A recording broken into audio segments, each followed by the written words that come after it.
मैं कल ये लेता। Hello students, welcome back, welcome to ideal study centre Naveen Shikshalaya में एक बार वंस मोर एक बार आपका फिर से स्वागत है। चलिए सुनते हैं हम एक दूसरे केंद्र बिंदु दूसरे टॉपिक के बारे में।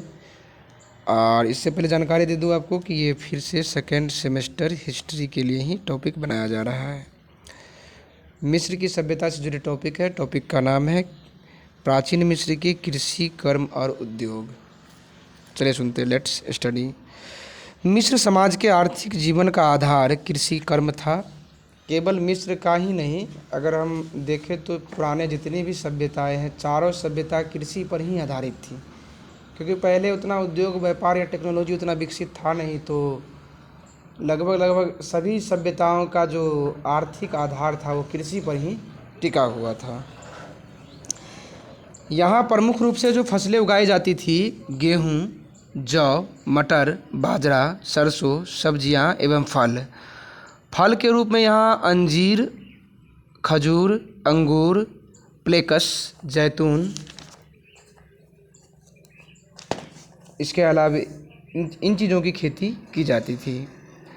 मिस्र में कृषि कर्म अपेक्षाकृत बहुत आसान था, क्योंकि बिना हल चलाए भी मिस्र के किसान फसलें पैदा कर लेते थे। मिस्र को प्राचीन विश्व का अन्न का भंडार भी कहा जाता है। याद रखिए, ये एक ऑब्जेक्टिव के तौर पर भी पूछा जा सकता है। प्राचीन विश्व का अन्न का भंडार किसे कहा जाता है? यहाँ वर्ष में 3 बार फसलें बोई जाती थी। लकड़ी का हल बैलों द्वारा चलाया जाता था। सिंचाई व्यवस्था आधार नील नदी ही थी।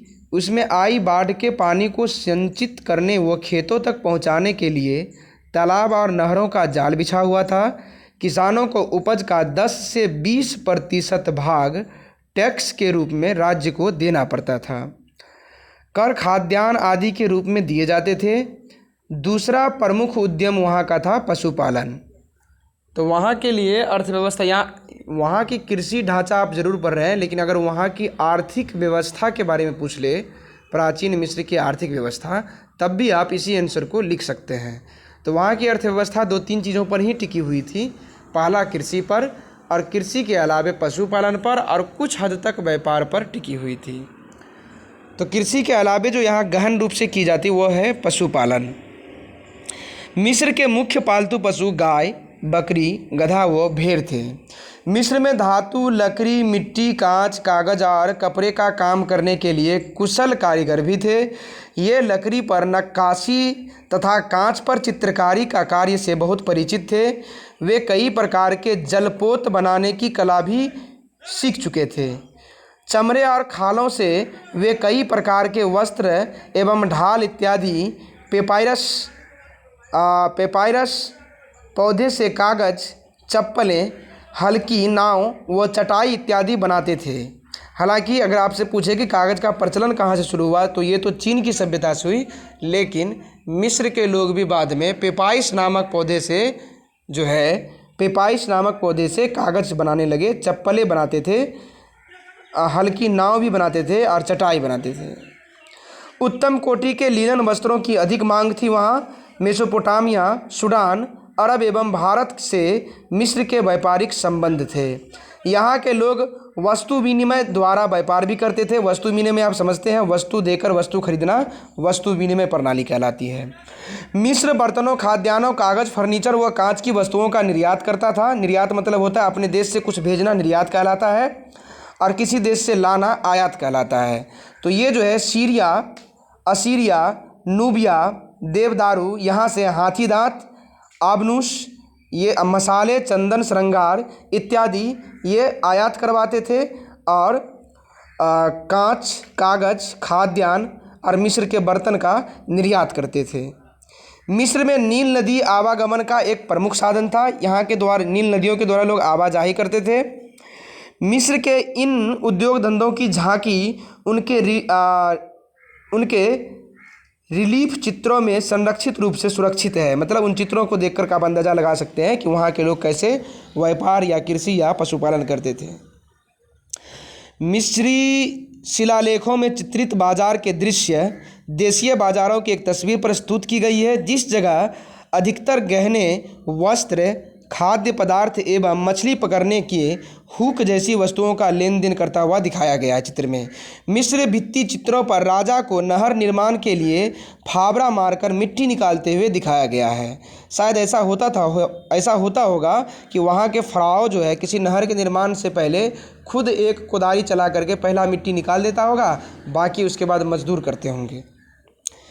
भित्ति चित्र से यह स्पष्ट होता है कि राजा ने सिंचाई हेतु नहर खुदवाने के लिए सराहनीय काम किए थे। वो इस काम को बहुत बड़ा काम मानते थे, इसीलिए खुद इसकी शुरुआत किया करते थे। उल्लेखनीय है कि मिस्र समाज में वर्ग व्यवस्था आश्चर्यजनक रूप से लचीली थी। आर्थिक दृष्टि से श्रेणियों में विद्वान होने के बावजूद भी किसी भी स्थिति में निर्धारित नहीं होती थी। हालांकि ऐसा केवल राज परिवार में था। सर्फ व दासों को अपनी दीनता के ऊपर उठने का अवसर था। मतलब वहाँ गरीबी से कोई अगर उठना चाहे तो उठ सकते थे, उस पर कोई खास प्रतिबंध नहीं थी। प्रत्येक व्यक्ति कोई भी पेशा अपना सकता था, किसी खास पेशा किसी के लिए बना नहीं था। किसी पेशे को, प्रोफेशन को कोई भी कर सकता था। अब है कि मिस्र की यह सामाजिक व्यवस्था समकालीन विश्व की सभ्यताओं की सामाजिक व्यवस्था से बिल्कुल अलग थी, हम कह सकते हैं। उस टाइम की जो भी सभ्यताएँ थी, और आपने जो ये लेक्चर सुना इससे भी अंदाज़ा लगता होगा कि ये फैक्ट अन्य सभ्यताओं के फैक्ट से बिल्कुल अलग थे। तो इस टॉपिक में इतना ही। अगला टॉपिक हम लोग जानेंगे मिस्र की शारीरिक स्वच्छता कैसी और खान पान कैसे थे। हालांकि एक वीडियोज में मिस्र के पोशाक और उनकी सौंदर्य सामग्री के बारे में बताया गया है कि वहाँ की महिलाएं कैसी गहने पहनते थे, किस तरह का पहना पोशाक होता था। वहाँ के जो आम लोग होते थे केवल एक कमर में कपड़े पहनते थे, जबकि अमीर लोग अलग अलग तरह के कपड़े और अलग अलग तरह के रंगीन या कई तरह के बेहतरीन कपड़े पहनते थे। किसी फंक्शन पर जो है लोग खास तरह कपड़े पहनते थे, और वहाँ की महिलाएं ऊन से बने हुए रंगीन रंगीन बाल लगाते थे किसी खास फंक्शन पर, जो वहाँ की बहुत खूबसूरती का प्रतीक माना जाता था। यहाँ के लोग जो है मनोरंजन के लिए भी कई तरह के नृत्य, डांस, नारेबाजी, मल्ल युद्ध, पशु युद्ध, पासे, शतरंज इत्यादि खेला करते थे। गेंद लट्टू की गोलियाँ की खेल भी हुआ करता था वहाँ उस टाइम में। इसके अलावा यहाँ की महिलाएं श्रृंगार के रूप में बात करें तो मेहंदी, नेल पॉलिश, लिपस्टिक, काजल, लेप जिसको आजकल क्रीम कहा जाता है, तेल, इन चीज़ों से परिचित थे। शारीरिक स्वच्छता की बात करें नील नदी की, तो नील नदी की घाटी सभ्यताओं में मूर्ति कला और चित्र भित्तियों से पता लगता है कि लोग स्वच्छता की ओर वहाँ स्वच्छता पर ध्यान देते थे। ज़्यादातर मिस्र के लोग नदी में स्नान करते थे। पशु वसा और चाक से बने लेईदार साबुन भी होता था वहाँ, मतलब वो साबुन का उपयोग करना जानते थे। इसके अलावा सफाई के लिए पुरुष अपने पूरे शरीर की हजामत भी क्या करते थे, मतलब पूरे शरीर से बाल हटाते थे। उसे दाढ़ी बाल बनाने का ज्ञान था। मिस्र के लोग शारीरिक हाथ से स्वस्थ गठीले बदन, चौड़े कंधे, मोटे होठ और ऊंची ललाट वाले, लंबी नाक व गोल चेहरे वाले गोरे रंग के होते थे। वस्तुतः यह शासक वर्ग शारीरिक संरचना को निरूपित करता था। वहीं आम जनता का रंग काला होता था। अभी जो रंग बताया गया या जिस तरह की बदन की शारीरिक संरचना की व्याख्या की गई है, ये शायद राजघराने और पुरोहित घराने के वर्ग के लोगों के लिए था। लेकिन यहाँ के जो आम आदमी थे वो थोड़ा सा काला हुआ करता था, नाटा हुआ करता था, चौड़ी गोल नाक होते थे उनके। ऐसा मालूम पड़ता है कि यहाँ के शासक एशियाई मूल के तथा सामान्य लोग अफ्रीकी मूल के थे। मिस्री समाज के लोग खान पान की अब बात आ गई है। ये तो था शारीरिक स्वच्छता के बारे में, अभी खान पान की बात आ गई है। मिस्री समाज के लोग मांसाहारी शाकाहारी दोनों थे। जौ, गेहूँ, चावल, दूध व दही, फल शाकाहारी ग्रहण करते थे। यहाँ की प्रमुख खाद्यान्न सामग्री थी। वहीं मांस मछली के रूप में मांसाहारी भी थे। यहाँ के लोग मछली, सूअर का मांस इत्यादि का सेवन किया करते थे। एक जगह पर 33 प्रकार के मांस और 48 प्रकार के भुने मांसों का भी उल्लेख मिलता है। मांस मछली व मुर्गा को दम पुख्त या ग्रिल पर भून करके खाया करते थे। मिस्र समाज के लोगों में मदिरा पान का भी संकेत मिलता है, मतलब दारू शराब भी चलता था वहाँ।